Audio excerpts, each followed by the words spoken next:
তো এখানে বহু লোক পাওয়া যায়। তো আমাদের অবস্থা এটা হয়েছে, আমাদের আজকে বাইরে চাকরির জন্য যেতে হয়, এইখানে কোনো চাকরি বাকরি করা হয় নাই। তো তারেক রহমান ওয়াদা করছে যে আমাদের এইখানে যারা বেকার আছে, যুবক যারা শিক্ষিত যুবক, তাদেরকে আমরা এবার বেকার ভাতা দেওয়া শুরু করব। 3 বছরের জন্য মিনিমাম বেকার ভাতা দেওয়া হবে। এই 3 বছরের ভিতরে তারা যেন নিজের চাকরি খুঁজে বাইর করতে পারে, তার মা বাপের উপরে যেন আর ভর করে না থাকতে হয়। অনেক মা বাবা টাকা পয়সা খরচ করে এই বাচ্চাদেরকে পাঠাইছে, ইউনিভার্সিটিতে পাঠাইছে, কলেজে পাঠাইছে। ও বিএ পাশ করে, এমএ পাশ করে আইসে আবার আপনার মাথার উপরে ভর করে আছে। কি করবে? চাকরি পায় না, তার তো দোষ নাই, সে চেষ্টা করছে, চাকরি পায় না। তো আমরা সেই জন্য এটা আমরা শুরু করব, বেকারত্ব ভাতা দিব আমরা, সেটা ছেলে মেয়ে সবার জন্যই 3 বছরের জন্য। তারপরে আপনাদেরকে চাকরি খুঁজে বের করতে হবে। আর সবচেয়ে বড় খবর, সুখবর, যে আমরা এই যে আমি বললাম যে মানুষের আয়ের মধ্যে একটা সমন্বয় আনতে হবে। সেই জন্য আমরা করব কি, আমাদের যত ভাতাগুলো আছে, এই যে এখন পাই আমরা কত, 3,000 টাকা হয়তো 6 মাসে পাই, তাই না? হ্যাঁ, সেইটাই এই কথা। তো আমাদের সরকার মনে করতেছে যে এই ভাতা দিয়ে কোনো লাভ হয় না। এই ভাতাটা আনতে ওই যে মানুষকে অনেক জায়গায় আবার ঘুষ দিতে হয়, অনেক নানান কিছু হয় ঘটনা। তো যাই হোক, এখন আস্তে আস্তে ওটা কমে যাচ্ছে, এখন সরাসরি চলে যাবে মানুষের কাছে টাকা, সেটা হয়তো হবে না। কিন্তু আমরা এটা ব্যবস্থা করব যাতে আপনাদেরকে চলার মতন একটা ব্যবস্থা আমরা স্তরে স্তরে করে দিতে পারি। যেন আমরা প্রথমে যদি 1,000 টাকা পান, ওইখান থেকে সে 1500 টাকা করলাম, তার 1500 থেকে 2000 করলাম। প্রতি বছর আমরা যেন এটা করে আমার সাথে আপনার সাথে যে আয়ের সামঞ্জস্যটা একটু তৈরি করা, এটা কিন্তু আমাদের খালি পার্টির কথা না, এটা কিন্তু ইসলাম ধর্মের কথা। আমাদের সকলের আয় ব্যয় ভালো থাকতে হবে। আমরা খালি ওই হাসিনার মতো 1000 লোককে বড় লোক করে দিলাম, আর এইদিকে আপনাদের কোনো খবর নাই, আমাদের কোনো খবর নাই, এটা হইতে পারে না। আমাদের ধর্মে আছে এটা, যে আপনারা আপনার মানে যে পাশের যে নেইবার আছে তাদের কিন্তু সব সময় খেয়াল করতে হবে। এটা কি বলছে, মিনিংটা হইলো যে আপনি ওনাকে দেখবেন উনি খাওয়া পাচ্ছে কি পাচ্ছে না, যদি না পায় আপনি একটু সহযোগিতা করেন। তো কাজেই আমরা অনেক প্রোগ্রাম নিয়ে আসতেছি কয়দিনের মধ্যেই। ওই যে ফ্যামিলি কার্ডের কথা বোধহয় বললাম না, না ফ্যামিলি কার্ড করতেছি আমরা একটা। সেটা হলো যে আপনারা যারা যেই সব মহিলা ফ্যামিলি হেড আছেন, প্রত্যেকটা ফ্যামিলি হেডের নামে আমরা আপনাদেরকে কার্ড দিব, ফ্যামিলি কার্ড।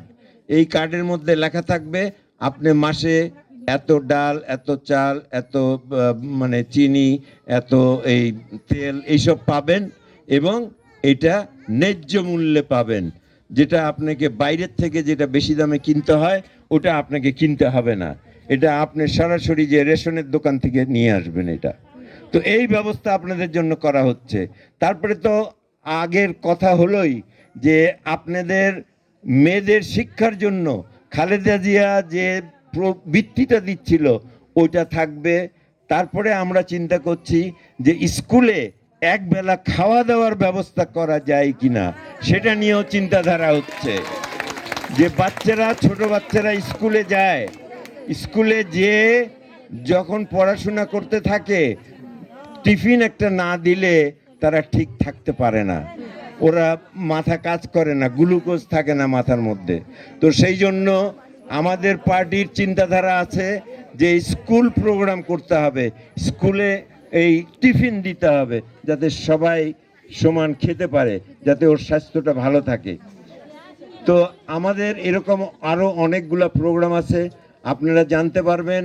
আমরা এই উলিপুরে পলিটিক্যাল পার্টি হিসেবে, বিএনপি হিসেবে, আমরা কিন্তু শীত, গ্রীষ্ম, বর্ষা, শরৎ, হেমন্ত, শীত, বসন্তে আমরা কিন্তু সব সময় আপনাদের পাশে থাকি, তাই না? আমি না থাকলেও আমার পার্টির লোকরা আছে এখানে, আপনাদের ওয়ার্ডের লোকরা আছে, উলিপুরের নেতারা আছে, পুতারা আছে, আমরা সব সময় কিন্তু আপনাদের সাথে থাকি। আমরা সুখে দুঃখে ছিলাম এবং আগামীতে উলিপুরকে উন্নয়নের জন্য যেসব জিনিস দরকার, আমি তো খালি অল্প কিছু বললাম, আরো অনেক কিছু কাজ দরকার আমাদের। আমাদের সবচেয়ে বড় হলো নদী ভাঙ্গন, এটাও আপনাদের জেনে দেখা দরকার, এবং বন্যা, এইটার প্রোটেকশনের জন্য আমাদের কাজ করতে হবে। এইটার জন্য আমাদের এইখানে আমাদের একটা শক্তিশালী হাত দরকার।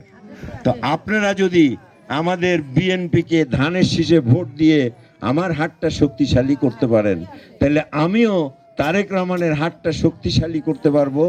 এবং উনি আমাদের জন্য ওয়াদা করেছেন যে উলিপুর কুড়িগ্রামের জন্য যা লাগে উনি করবেন, কেননা উনি জানেন, উনি উলিপুর কুড়িগ্রাম সম্বন্ধে খুবই ভালো জানেন। এই তিস্তা ব্যারেজের দেখেন কাজটা আমরা শুরু করতে যাচ্ছি, এরকম যদি আমাদের এটা বজরার এই পাশ দিয়ে চলে আসে তাহলে আমাদের বিরাট উপকার হবে। উলিপুরের এক জায়গার উন্নয়ন হলে কিন্তু আমাদের সবার কিছু কিছু উন্নয়ন হবে, তাই না? একটা রাস্তা হলে কি খালি একটা লোকের উপকার হয়? হাজার হাজার লোকের উপকার হয়। ইনশাল্লাহ রাস্তাঘাট তো ওগুলো থাকলোই, অনেক কিছুই আপনারা দেখেন নাই, পান নাই এতদিন। আমরা সকলে এটার থেকে বঞ্চিত হয়েছি, এই চোর বাটপাটের পাল্লায় পড়ে আমরা অনেক লস করেছি সময়। আমরা আর সময় হারাইতে চাই না।